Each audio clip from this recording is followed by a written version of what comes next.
This channel does not promote any violence, harmful, or illegal activities. All content provided by this channel is meant for an educational and information purpose only. আজকে অসম্ভব স্বস্তিতে আছেন, কারণ একদিকে নারদা সারদা কোনো ক্রমে সেই জায়গা থেকে একটা সুনিশ্চিত একটা তদন্ত প্রক্রিয়া কতটা স্থবির হবে এই বিষয়ে তারা নিশ্চিন্ত ছিলেন। আজকে কালীঘাটের কাকুর ক্ষেত্রেও তারা সেইভাবেই একই কায়দায় নিশ্চিন্ত হচ্ছেন। অনেকে বলছেন মিশন অ্যাকমপ্লিশ, অর্থাৎ মিশন সম্পন্ন হয়েছে। কেউ কেউ বলছেন না, এর পেছনেও তো কারণ আছে, সব কিছুর মূল্য চোকাতে হয়। এখন মূল্যটা কি? সেটিংয়ের সুবিধা না সুবিধার সেটিং? আমি সরাসরি চলে যাব বক্তাদের কাছে। আমি প্রথমে চলে যাব শুভময় মৈত্র মহাশয়ের কাছে। শুভময়বাবু, আপনি তো দেখলেন, পরিষ্কার শুনতে পেলেন যে এই মুহূর্তে না ছাড়া পেলেও অন্তত ইডির অত্যন্ত কালীঘাটের কাকুর কাছে অত্যন্ত যন্ত্রণাদায়ক ছিল এই মামলা। সেই মামলা থেকে আপাতত জামিন পাচ্ছেন, যদিও আইনি ভাষায় একটি মামলায় জামিন পেলেও আপাতত মুক্ত হচ্ছেন না। আমার ধারণা অচিরেই সেখানেও তিনি সুবিধা করে নিতে পারবেন। আপনার কি মত? দেখুন, রোমারালার কথা হচ্ছিল তো, তা সেখানে তার একটা কথা আছে, to understand everything is two hate nothing.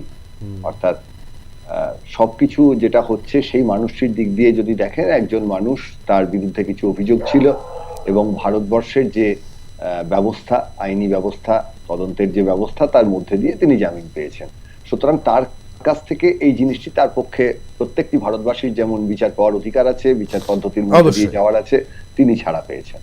এবার এই জায়গায় যে রাজনৈতিক প্রসঙ্গটা আসছে, সেই রাজনৈতিক প্রসঙ্গটা এক, বহু চর্চিত, এবং দুই, ক্লিশে। সেটা কি? সেটা হচ্ছে তৃণমূল এবং বিজেপির মধ্যে যে সেটিং এর তত্ত্ব।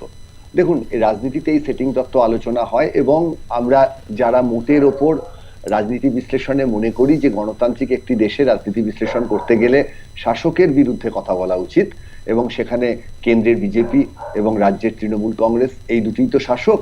ফলে সাধারণভাবে তাদের যে কি কি ভুল হচ্ছে, তাদের কি সমালোচনা করা যায় দেখতে গেলে সবচেয়ে বড় বিষয়টি হচ্ছে, একটা বড় সময় ধরে যেভাবে কংগ্রেস কেন্দ্রে এবং সিপিএম রাজ্যে এবং খুব শান্তিতে পশ্চিমবঙ্গে রাজত্ব চলেছে বহু বছর ধরে, ঠিক একই রকম ভাবে এখন কেন্দ্রের বিজেপি এবং রাজ্যের তৃণমূল নিয়ে আলোচনাটি চলছে। এবং আপনি যে স্বস্তির নিঃশ্বাসের কথা বলছেন, সেটা তো সত্যিকারের আমাদের পক্ষে জানা সম্ভব না কে কে ফেলছেন, কিন্তু এটা একেবারে পরিষ্কার যে বাকি অন্যান্য কারণের সঙ্গে যে কারণগুলি আজকে ঘটছে, তাতে বিজেপি যোগ তৃণমূলের যে ভোট সংখ্যা বা বিজেপি যোগ তৃণমূলের যে আসন সংখ্যা, সেই আসন সংখ্যা কিন্তু অপটিমাইজ হচ্ছে।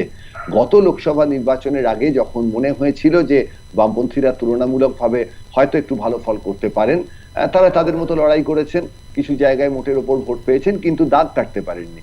অর্থাৎ এই যে আলোচনার নিরিখে যে সেটিং এর প্রসঙ্গ আসছে, এবং যার প্রচুর কারণ আছে সেটিং নিয়ে কথা বলার, সেগুলো কিন্তু পশ্চিমবঙ্গের যে ভোটারদের মধ্যে মধ্যবিত্ত শ্রেণী বাদ দিয়ে, যাদের ভোট হয়তো বড় জোর 10%, তারা ভোট দেনও কম, তার বাইরে যে মানুষগুলি, তাদের কাছে পৌঁছচ্ছে না। ফলে আমি এই জায়গাটাই যাব যে হ্যাঁ, সেটিং তত্ত্ব বিশ্বাস করার অত্যন্ত কারণ থাকতে পারে, সেই নিয়ে রাজনৈতিক বিশ্লেষণ প্রচুর চলবে,